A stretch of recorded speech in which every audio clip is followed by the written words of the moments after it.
Today, i-share ko sa inyo kung paano ko ginagawa at ipine-prepare isa-isa itong mga orders nyo. Kadalasan nga ito na yung nakikita nyo sa Facebook, pero ano nga bang pinagdaanan yan?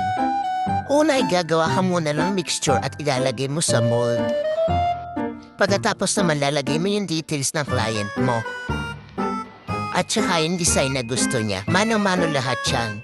Sunod kukutan mo siya ng resin. Mag-aantay ka ulit ng 6 to 12 hours para tumigas ang resin. At pagkatapos na maglalagay ka naman ng magnet sa likod kapag cure na yung ibabaw. Mano-mano at isa-isa mo ilalagay yan. Mag-aantay ka ulit ng 6 to 12 hours para tumigas ulit yung magnet na nilagay mo sa likod.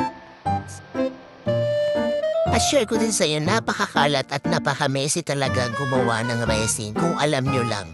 Hindi nyo lang nakikita kasi finished product na yung nakikita nyo sa Facebook.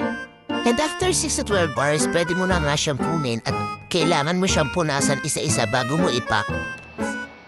And then yan, ipapak mo na siya. So 100 pieces yan, isa-isa mo siyang ipapak at hawakan mo din siya isa-isa.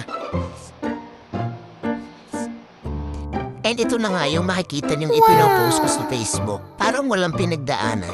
Not knowing na almost 5 days ko siyang ginawa. Kaya hindi po ako tumatanggap ng mga rush order. At ito na nga at na-receive na ni ma'am at mukhang happy naman si ma'am. Yun lang. Thank you so much!